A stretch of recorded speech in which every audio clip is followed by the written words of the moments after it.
My presentation today is just really to give you a flavor of engineering, not really from the perspective of how we teach it at the university, but from the perspective of how it's actually done in the real world, and maybe try to connect some of the dots for you on why a career in engineering might be something that you should consider, and a little bit, just the very briefest bit, about how you go about that, doing it at a university, or what the next step would be.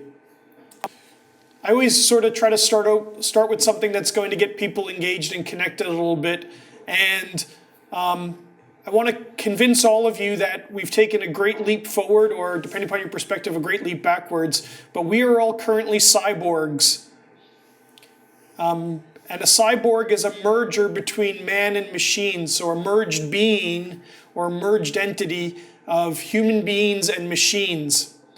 How many of you believe me that we've become cyborgs? Anybody believe me?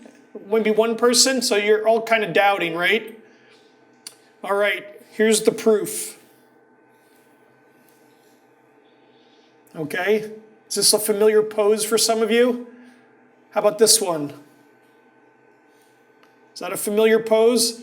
We've gotten to the stage in our lives that we cannot live without these little devices, to the extent that we have sort of merged with them. Our everyday existence, it doesn't strike you as odd when you see somebody walking down the street like this and walking into you, because they've so merged with their device that they are one. The device and the human have become one.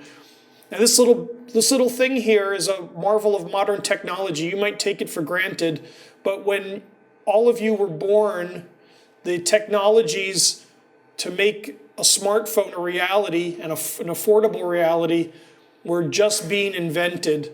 So this is really something that has just come into being in the course of your lifetime.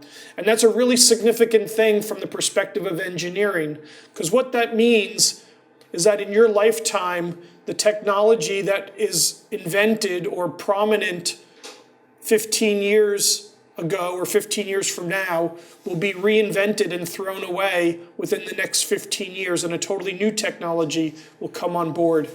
In the course of your professional careers, what that means is that you're not going to have to reinvent the field that you're in once, not twice, not 3 times, but 4 or 5 times. And that pace is just going to continue to accelerate. And behind that pace of change and acceleration in technology and new things is entire new worlds of engineering that don't exist today. And you're going to be on the forefront of those, either as a consumer or as the people who invent those technologies and bring them to the marketplace. So we are all cyborgs, and that's a really interesting, or really, motivational type recognition or pronouncement. So for the rest of the talk, we're going to really focus on the what and the who of engineering. We won't necessarily get to the where and the how. But another sort of motivating thing that you should really think about is Australia only graduates about half the engineers per capita. That means for our population size, if you compare that to the population of engineers in the US who are graduated and you divide out for the population difference, we only graduate about half as many engineers as the United States. And the US needs to import engineers. Australia needs to import engineers. So you may have noticed that I have a funny accent. I'm an Australian citizen, but I wasn't born here. I was actually brought over by some engineering mates of mine because they needed somebody to do the job that I could do, and Australia didn't have that skill. Well, that means that there's huge opportunities for Australians who want to go into engineering. And we actually have a somewhat related problem here at the university. We want our engineering students to stay and study for advanced degrees, master's degrees and PhDs in engineering, but there's too many jobs in Australia for engineers. So as soon as they graduate, they go and take a job, and we can't get them to stay for PhDs and master's degrees. I guess the bottom line is, if you're concerned about getting a job, if you're concerned about employment going forward, engineering is a great field to get a job or to study at university, because there's such a need in Australia that we actually go and recruit people people with strange accents like mine from overseas. All right, so what do engineers do? Well, hopefully my little cyborg example, if it didn't make you chuckle, at least it made you think a little bit. That engineers are about changing the world. And as I said, it's not just changing the world in your lifetime, it's changing the world 3, 4, 5 times over in your lifetime. And there are some really big problems that need to be tackled, like things around climate change, like pandemic, epidemic type situations with the Zika virus and Ebola, like feeding sub-Saharan Africa, like cleaning up the environment from the last 100, 150 years of industrialization. These are some big problems that need to be solved on top of building the next thing that's going to replace the smartphone.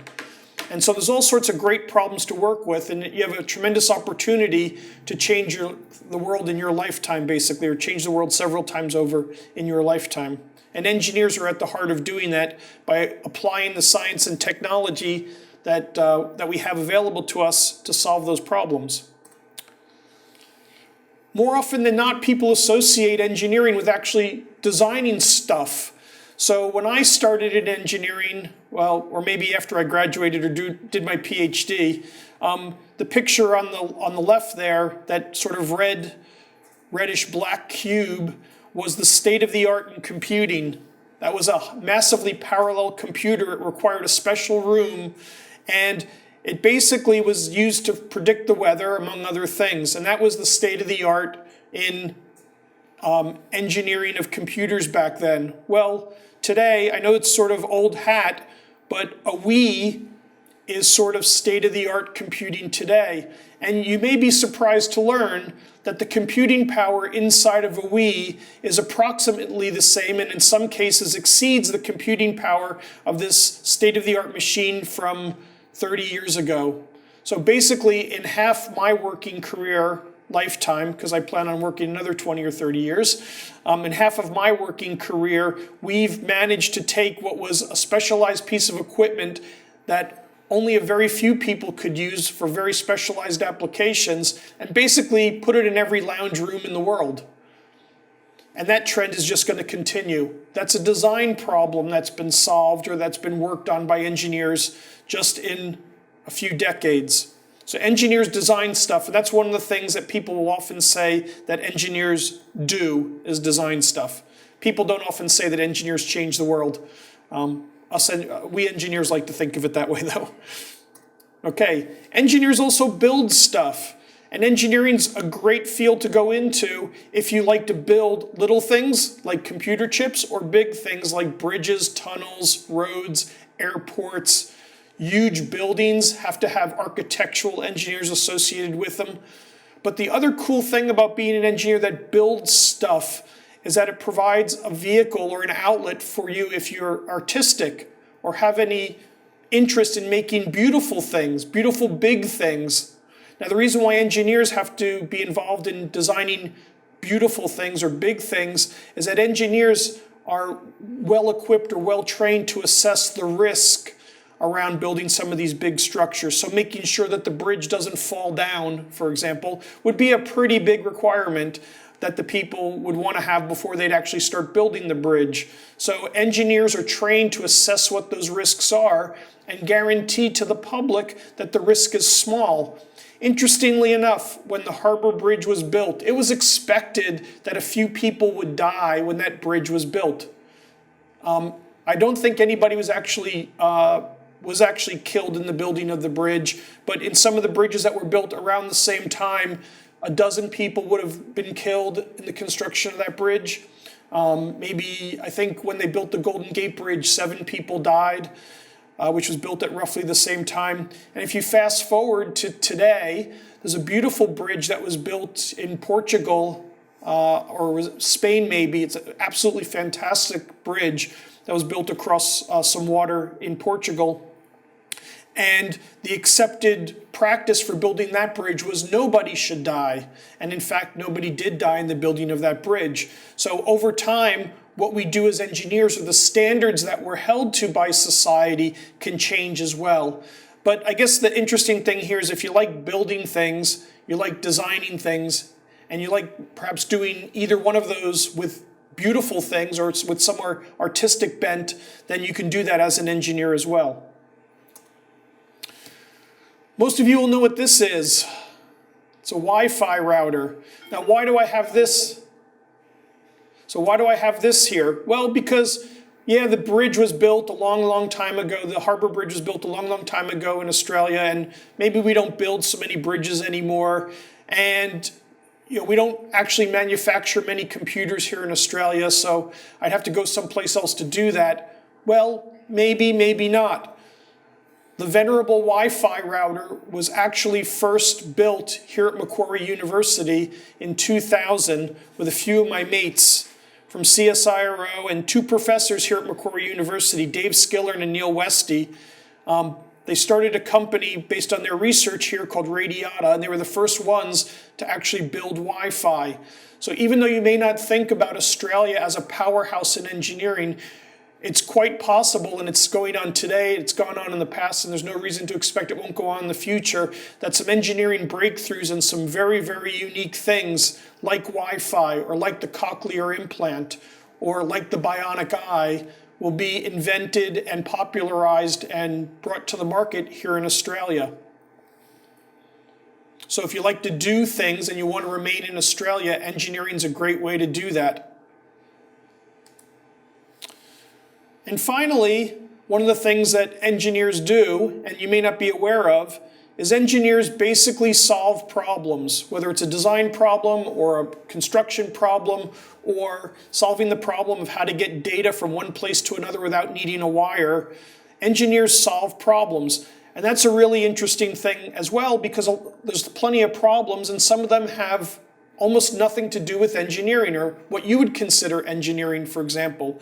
So there's heaps and heaps of problems in the financial sector. And I can't tell you how many graduates from our program here at Macquarie University and other programs around Australia get hired by the financial markets or the financial companies like insurance companies and banks. Similarly for hospitals and government and so on and so forth. Nearly every, I'll say, place of business has problems that need to be solved, not trivial problems, big problems that require a project to be engineered and managed in the same way that engineering projects like building a bridge to minimize risk and cost are managed as well. And so there's plenty of opportunities once you're an engineer to work in all sorts of fields, whether it's government, medicine, business, or what you would consider the traditional engineering fields, electronics, mechanical engineering, so forth and so on. Once you're an engineer, you're basically trained on how to meticulously identify, structure, and solve problems so that we can have a solution that's acceptable to society. Okay, maybe all of that is not too satisfying to you, and I'm going to be a bit cheeky here before we get into the next section. But for those of you who still aren't satisfied with that, because those are kind of fluffy answers, what do engineers actually do? And the best answer I can give you, and maybe one that actually will connect a little bit better with you, is this one. Engineers do engineering. All right, so we're the people who do the engineering things that need to be done. So what are some of those engineering things that need to be done that you would be aware of? You probably know what a good fraction of these are already. So for example, if you wanted to do any type of engineering, engineering is essentially taking science, and three parts or three ways that we apply science are the theory that we learn in science, the principles, and experience. So what I mean by theory is all those equations or rules that you may be learning in physics or maths, we learn to apply those.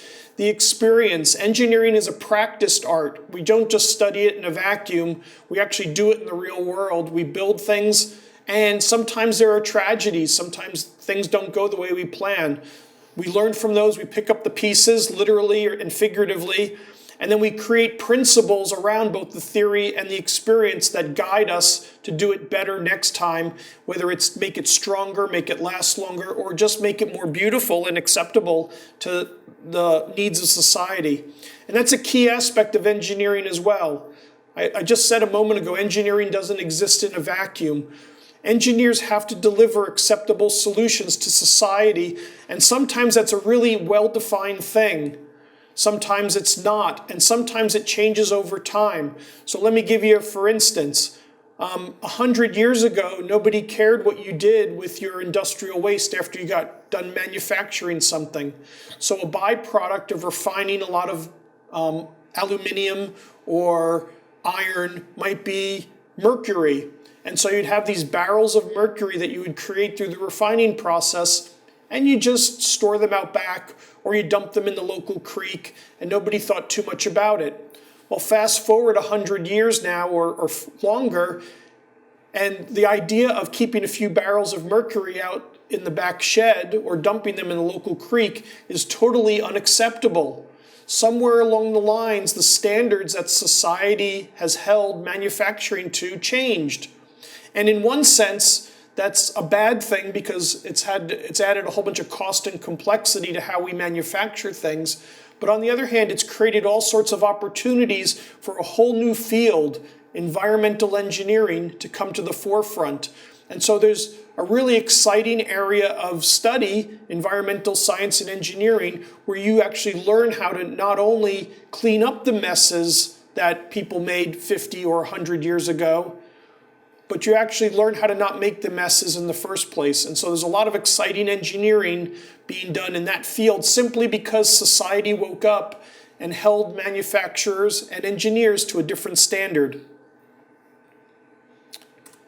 Okay, so sort of moving on from environmental engineering, a lot of you may be familiar with chemical engineering, chemistry or chemical processes so that we can make affordable products or have chemical outcomes, if you will, that are acceptable to society. So how do we refine oil in a more environmentally friendly way that creates petroleum products that are useful, safe, and can be handled without harming the environment and people?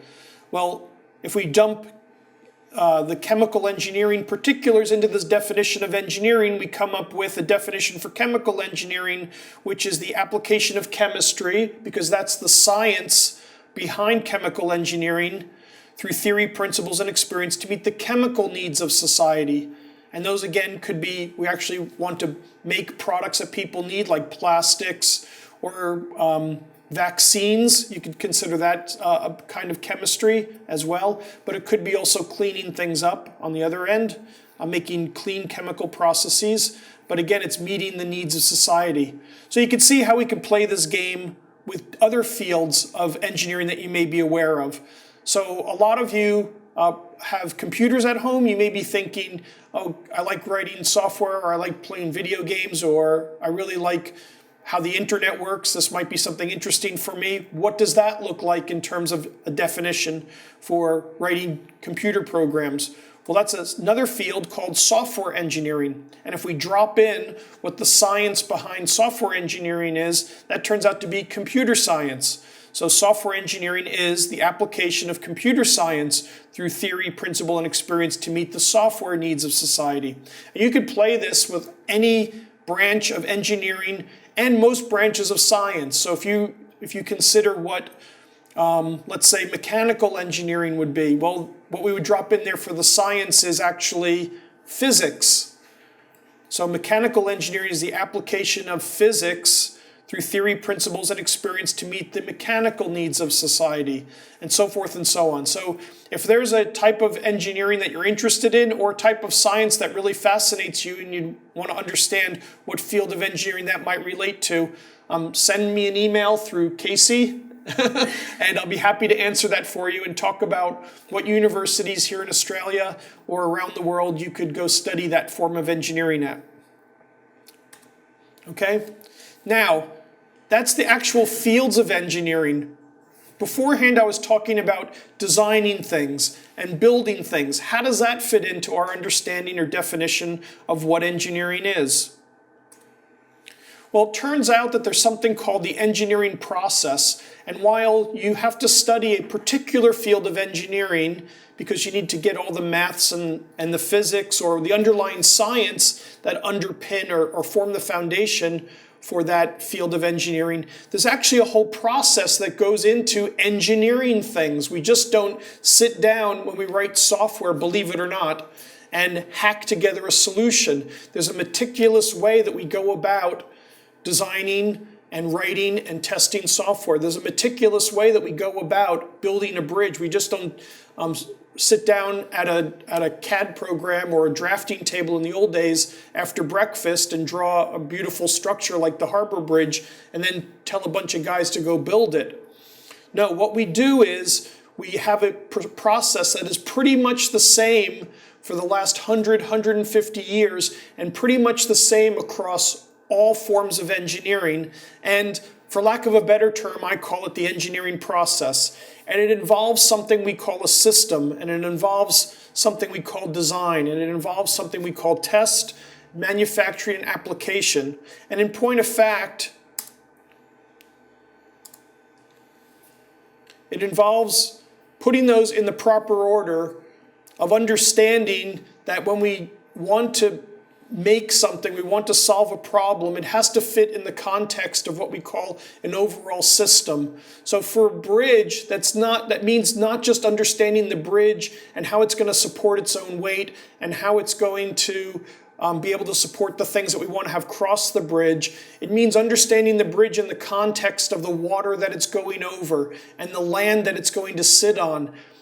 An interesting sort of anecdote is sometimes you can spend more time understanding the geology and the hydrology, the water system around a bridge than it actually takes to build the bridge itself, especially today when we're concerned about disrupting the environment and the ecosystem around the environment. A lot of time will be spent in understanding that system so that when we do the next steps or next several steps in the implementation of that solution, we don't disturb, or we are able to predict and manage the disturbance of the environment or the system as a whole. So at the very start of our engineering process, we're going to want to take a look at the system as a whole and understand it. Then we go into a step where we actually design the solution. Then we'll often want to do some tests before manufacturing. We want to prove to ourselves that the thing we're about to build will actually meet the requirements that we're designing.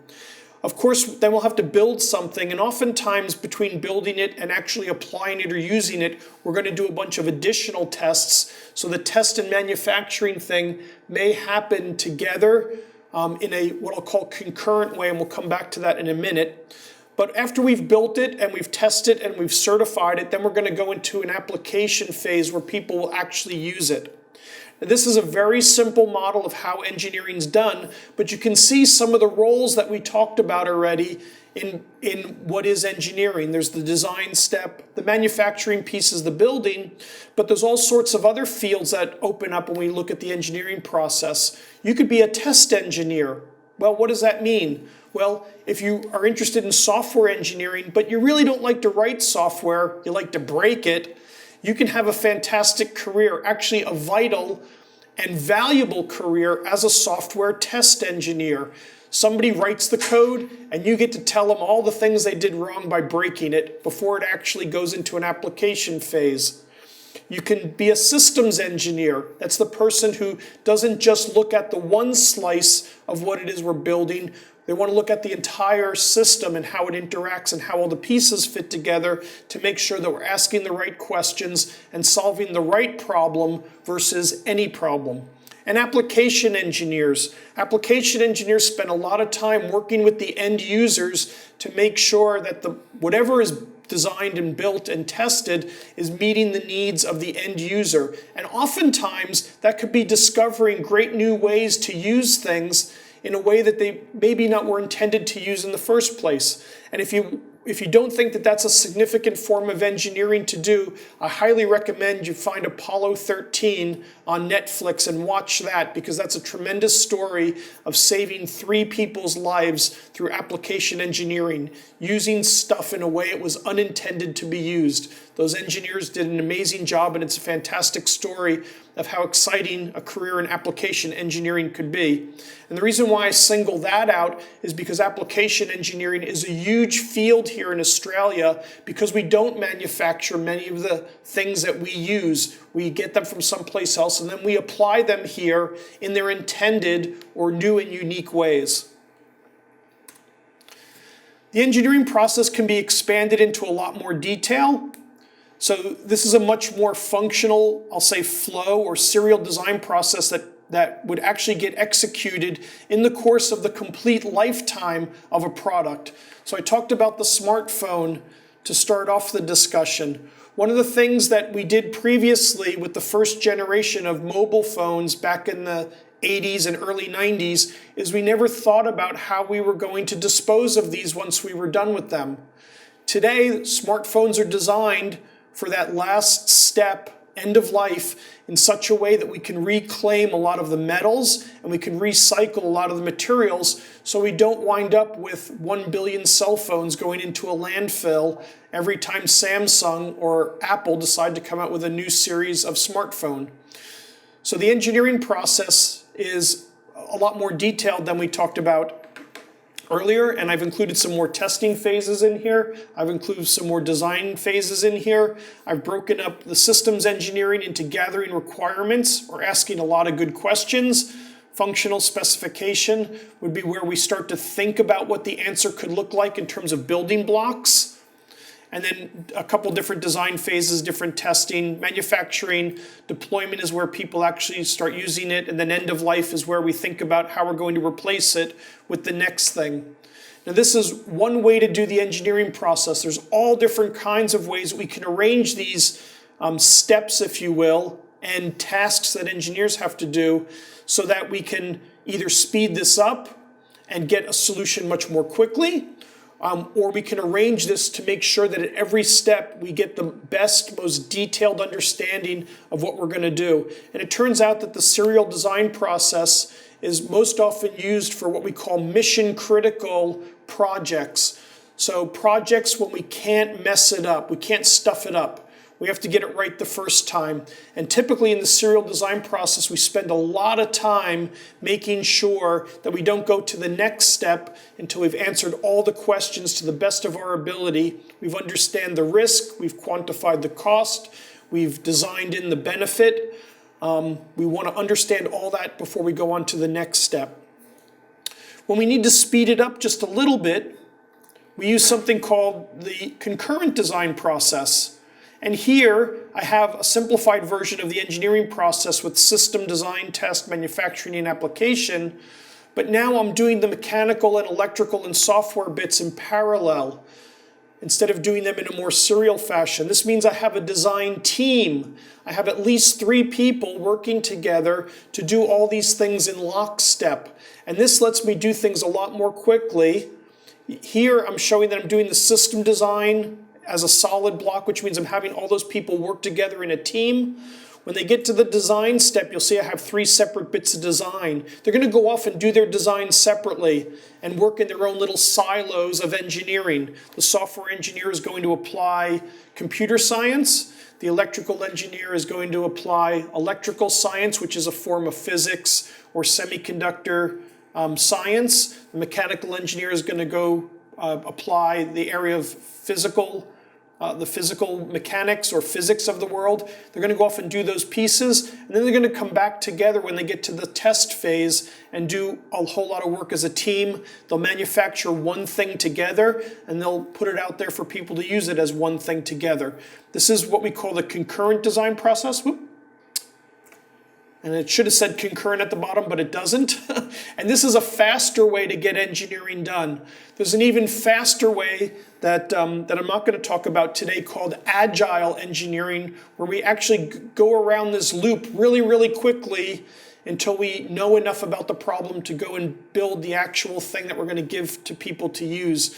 And that's a process, an engineering process that optimizes the speed of getting something done, but it sacrifices the risk side of getting something done. It has a lot of risk associated with it, but we want to do things more quickly. So serial process, concurrent process, and agile process are just three different ways that we engineer solutions, or we start with a problem and come up with a solution as a repeatable process.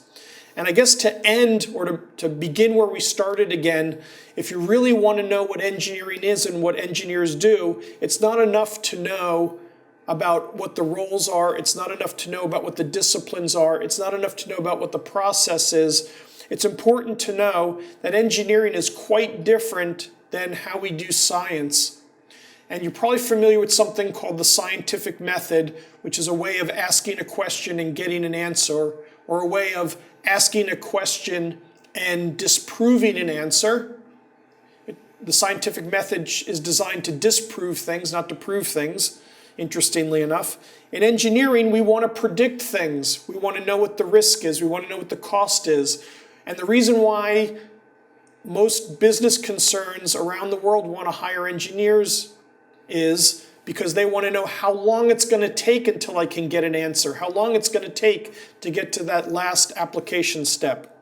So perhaps a better definition for engineering, for this multifaceted thing that people think of as engineering, is this definition. And this is actually a definition that we use in a third-year engineering class, where engineering students, for really the first time, get to apply the maths and get to apply the science and really work on an engineering problem as a group of engineers, mechanical, electrical, software, and what have you, to come up with a solution to a problem. And this is the definition that we give them. What we want to do when we do engineering is we want to apply existing technology. Rarely do we invent new things. We leave that to the scientists, or the scientific method. And there's plenty of engineers who go off and create new technology, but that's sort of off the path of solving the problem. What we want to do is apply that existing technology in a repeatable methodology. So if I'm going to build one bridge, I want to use the same process to build 100 bridges. Or to put it another way, when I build my bridge, I want to build it in a fashion that I know 100 successful bridges before me have been used, or a process that's been used 100 times before me. We want to do that to solve a practical problem while doing three very important things. We're going to trade cost, and it doesn't mean just dollars. It could be human cost, like my example with the bridge, for benefit. What's the performance? How many cars and trains per day does that bridge need to support? How many frames per second does that Wii have to throw up on your HD TV for you to enjoy the game? How accurate does the weather prediction need to be? How long does the battery last on my mobile phone when I'm in cyborg mode? That's a cost for benefit trade-off. While quantifying the risk, what's the risk that the bridge is going to fall down? Because bridges do fall down. What is the risk that that plane is going to come out of the sky? What is the risk that the battery is going to run out? And we want to do all that in a social context. So what is society telling us the important boundaries are for doing that? Mom and dad need to have a special security code so they can turn this thing off so that you can get your homework done. That's one social context, unfortunately. Okay? So to sum it all up, engineering is about applying existing technology in a repeatable methodology. If it's not repeatable, we don't want to do it as engineers. We don't want to do one-off.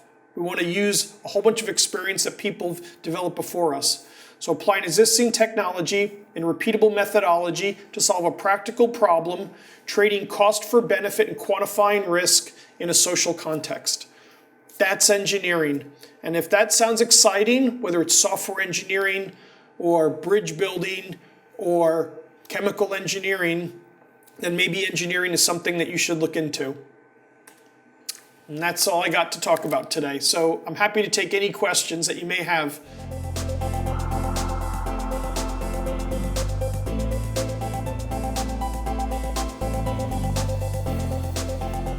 Absolutely. So there's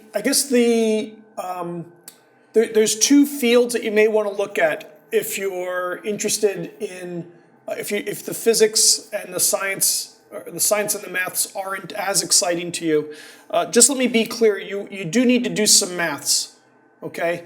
And mostly Australian universities provide a maths pathway to get into an engineering program, even if you don't have the upper level extension maths in your HSC or plan of study there.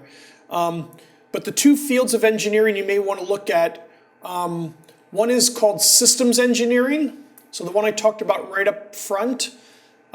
Systems engineering is really dealing with the whole problem. And oftentimes, the biggest problem that systems engineers have to deal with is not the problem itself, but getting all the people in that concurrent process to talk to each other and work together. I often like to say that engineering is a team sport. People who are engineers, you may think about the Big Bang Theory TV show, and you think about the social ineptitude of some of the characters in that show. That's not engineering, and I don't take this the wrong way, but that's more scientists in the sense that you can work in a laboratory all by yourself and make great discoveries and be a fantastic scientist. But engineering requires a lot of people working together on a team. So if you're not up for working together on a team, chances are you wouldn't make a good engineer, and that's why the stereotypes in Big Bang Theory don't work well for engineering.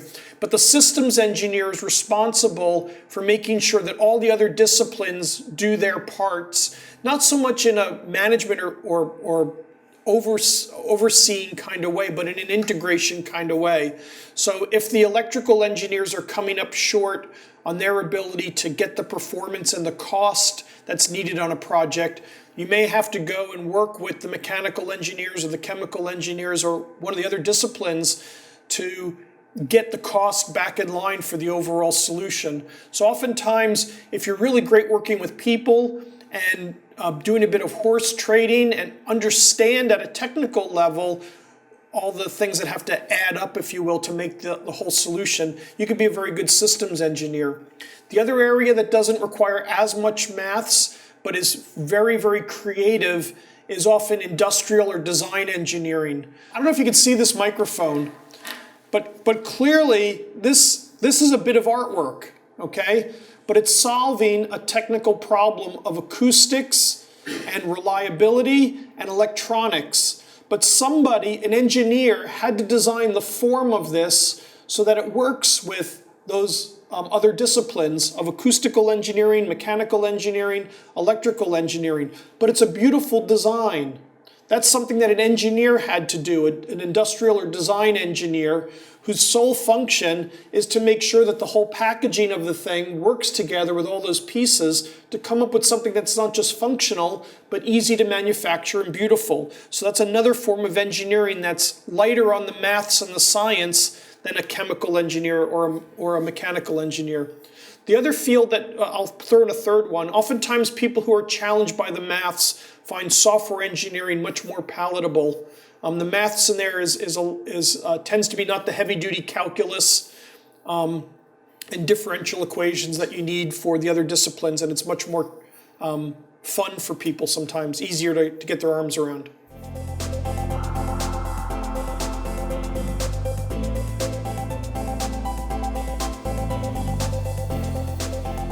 Absolutely.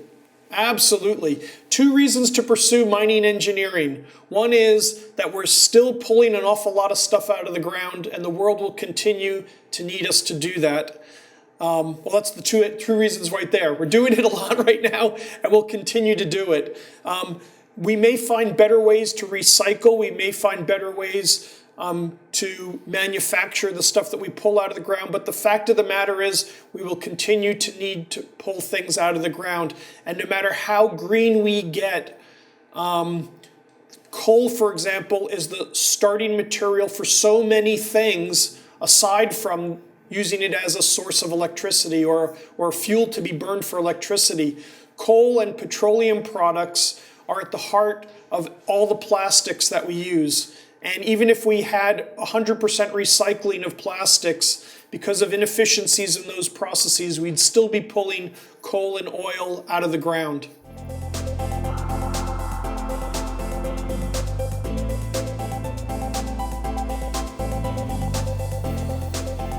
If you don't know what field you want to go into because you haven't been exposed to a lot of types of engineering in your school or in your town, some universities, Macquarie is one of them, will offer you an engineering program that you don't have to select your field of engineering ahead of time. You can study for up to 1.5 to 2 years, depending upon the program, before you actually have to pick the kind of engineering you want to do. And in the process, you can get a taste of all different kinds of engineering so that you pick, I guess, from a point of knowledge rather than ignorance.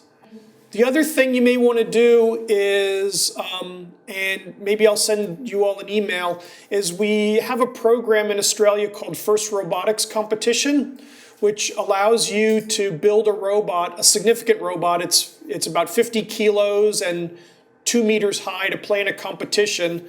And in that program, you get to do systems, software, mechanical, mechatronics, electronics engineering. And it gives you a taste of how to do real engineering in a real engineering setting, because you only have 6 weeks and you don't have all the resources. But it gives you a taste at the high school level, even when you're in year 11 or year 12. We have years 11 and 12 doing it here on a team hosted at Macquarie and at Ulladulla as well. It gives you a real taste of how engineering is done in the real world. And you could do it right in high school, and it only takes a few weeks during term 1. And we can send you more information if you're interested in getting exposed to the program that way.